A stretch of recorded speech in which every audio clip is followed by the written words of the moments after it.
Dana nasabah digelapkan pegawai bank, apakah bank wajib untuk ganti rugi?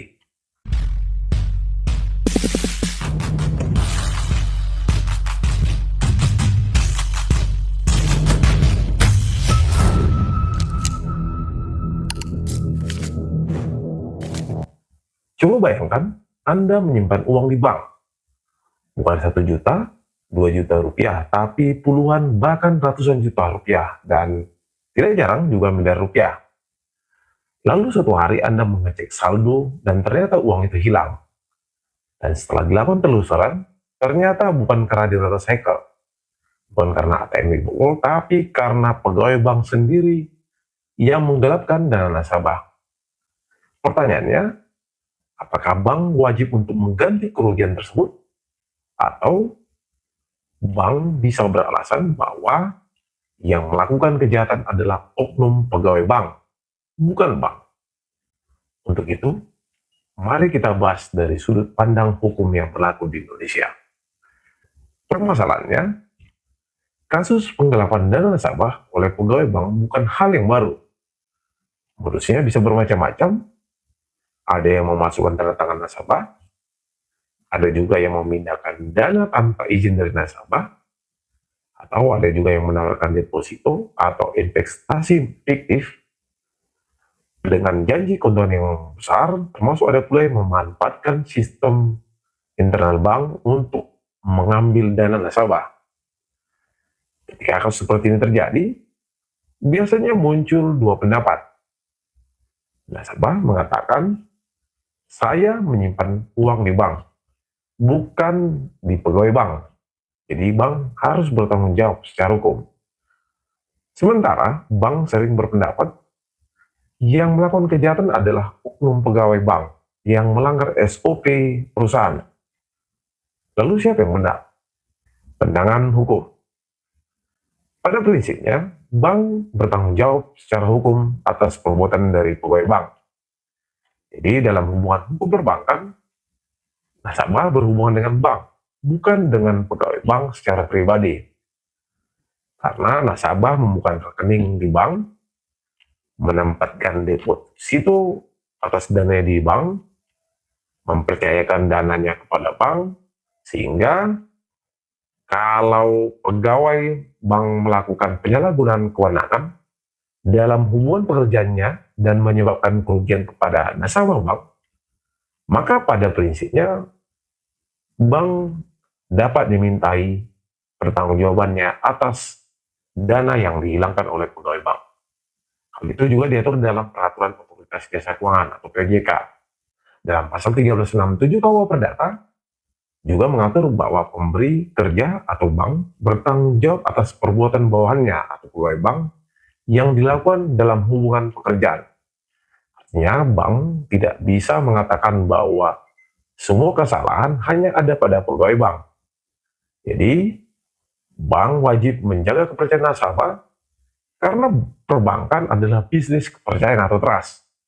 Karena itu, bank wajib untuk menerapkan prinsip kehati-hatian, pengawasan internal perbankan, termasuk manajemen risiko dan perlindungan terhadap nasabah.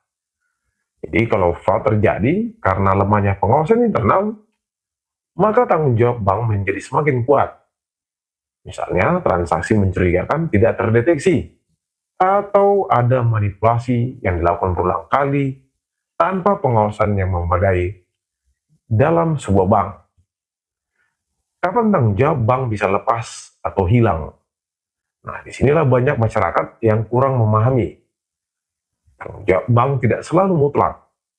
Misalnya nasabah memberikan PIN kepada orang lain, atau nasabah memberikan kode OTP, atau menyerahkan ATM atau buku rekening atau tabungan kepada pihak lain, termasuk juga menandatangani dokumen kosong. Artinya, kalau kerugian terjadi karena kelalaian serius dari nasabah sendiri, maka bank bisa berargumentasi bahwa kerugian tersebut tidak sepenuhnya disebabkan oleh kesalahan bank, tapi kelalaian dari si nasabah sendiri. Karena dalam hukum perdata dikenal prinsip bahwa pihak yang turut menyebabkan kerugian ikut menanggung jawab akibat hukum yang ditimbulkan atas peristiwa tersebut. Lalu bagaimana jika nasabah bersekongkol dengan pegawai bank? Nah, ini situasi yang berbeda. Misalnya, nasabah bank sengaja menyerahkan uang kepada pegawai bank secara pribadi karena sebelumnya dijanjikan bunga yang jauh lebih tinggi daripada program resmi bank. Atau nasabah mengetahui transaksi dilakukan di luar prosedur resmi yang diberlakukan bank, tapi tetap ikut melakukannya atau masuk dalam program tersebut. Jadi kalau uang tersebut kemudian hilang, maka posisi hukum nasabah menjadi jauh lebih lemah. Karena hubungan yang terjadi bukan lagi hubungan resmi antara nasabah dan bank, tapi hubungan pribadi dengan oknum pegawai bank. Nah, dalam kondisi seperti ini, bank berpotensi tidak bertanggung jawab secara hukum. Contoh sederhana, contoh pertama, dana nasabah ditempatkan dalam deposito resmi bank, dan pegawai bank kemudian memasukkan dokumen untuk mencairkannya. Dalam kondisi ini, peluang bank untuk bertanggung jawab secara hukum sangat besar, sehingga bank harus mengganti kerugian dari si nasabah. Contoh kedua, nasabah bank memberikan OTP kepada pihak lain yang mengaku petugas bank. Di sini bank bisa berargumen bahwa nasabah turut lalai sehingga memberikan kode tersebut, sehingga nasabah dirugikan. Contoh ketiga, nasabah menyerahkan uang secara pribadi kepada pegawai bank karena tergiur bunga tinggi di luar program resmi bank. Dalam kondisi ini, bank mempunyai dasar yang kuat untuk menolak tanggung jawab untuk mengganti kerugian nasabah.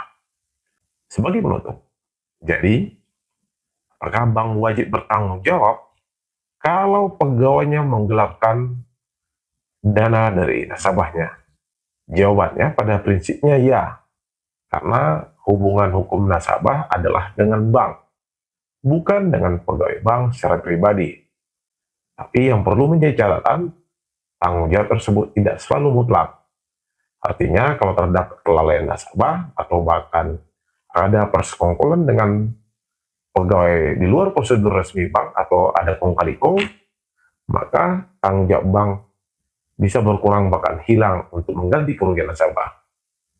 Jadi kalau Anda mempunyai pertanyaan seputar hukum perbankan atau sengketa bisnis, PKPU atau pilot atau permasalahan hukum lainnya, tuliskan di kolom komentar dan jangan lupa subscribe, nyalakan lonceng notifikasi dan bagikan video ini agar semakin banyak masyarakat yang memahami hak-haknya menurut hukum atau berdasarkan aturan tertentu yang berlaku. Saya Christopher Tambunan, sampai jumpa pada pembahasan hukum berikutnya. Salam dari saya.